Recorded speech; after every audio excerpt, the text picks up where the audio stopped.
is found in community. Hope is found with others. It's found in being able to be exposed and to be real and be loved. During the holidays, we would be opening gifts, and we even would receive a gift from my birth mom. I was adopted as a child, and my brother and I. So I would receive gifts from her during the holidays. What was this gift that I should have been excited to receive was a painful reminder of the fact that I didn't belong to the family that I was living with. And it was moments like that where I was overwhelmed with a sense of who am I and what am I doing and who do I belong to. I grew up in Grand Rapids, Michigan. I grew up with my mom, my dad, and my younger brother. My family was always really supportive of me and my passions and my dreams as a child, and in a lot of ways they were kind of like the envy of my peers. My parents really invested in us and believed in us and wanted us to achieve everything that we put our mind to. In the midst of growing up, I went to 2 different elementary schools, 1 middle school, and 3 different high schools. I always was like searching to belong to a group. And I think like a lot of that searching was intensified by the fact that, you know, I was abandoned as a child essentially, and I placed all this pressure on myself. And it wasn't really, you know, from outside. It was pressure that I was putting on myself to achieve and to find belonging. Compliments, words of encouragement, affirmation of my ability or my success really became just reasons for me needing to strive harder and needing to push myself harder and needing to be better and to do more. If only I had this ideal body, if only I was skinnier, if only I looked like that person in the magazine, that somehow I would have worth, that somehow I would have value. Standing in the bathroom and looking into the mirror and hating what I saw and hating the perceived pressure from outside that was on me. And so in the midst of depression, in the midst of wanting to find this belonging, bulimia made its way into my life.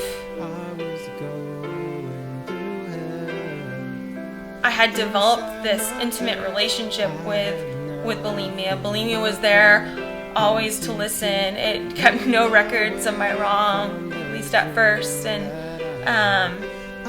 it was always there to provide this unconditional comfort for me. In 2010, I had been doing youth work in the Dominican Republic, and after the earthquake happened in Haiti, we were invited to go into Haiti to be a part of the rebuilding process. So we were in downtown Port-au-Prince going through the debris of an elementary school, and I looked up and I saw this woman who was just really distraught and lost. She was just kind of wandering, and she walked up to us and I began to talk with her. She began to explain to me how she had lost everyone in the earthquake, and we returned back to the camp that night, and I just began to sob, and something within me like kind of resonated with this woman because I felt like I had lost everything in life. About 2 weeks before that, I had hit rock bottom. I had lost everything in this relationship. All of the choices that I had made were catching up with me. And so that began a process for me of really being stripped down to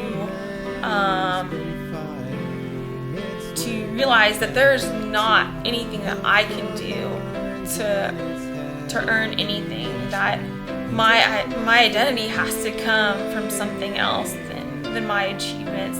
About 2 years ago, I had a friend that just reached out to me and so unconditionally wanted to just be present and to listen to me. And to help me to start to put some words to what I was feeling and what I was experiencing.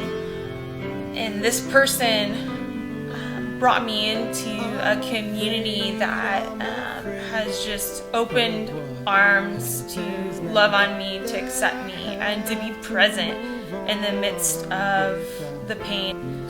Sometimes we think that, people are going to just run away when they know who we really are, when we bring those into the light, when we share them. But in reality, those areas help us be reminded of the fact that we are so connected and that we have so much in common.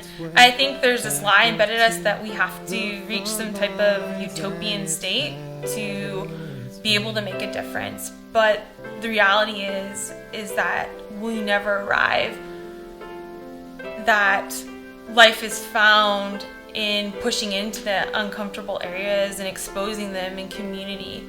That it's in those moments, in those interchanges, that we find hope and we find purpose. And my hope is that through my vulnerability, that people can step into relationships, step into community, and know that they can be fully exposed and fully loved.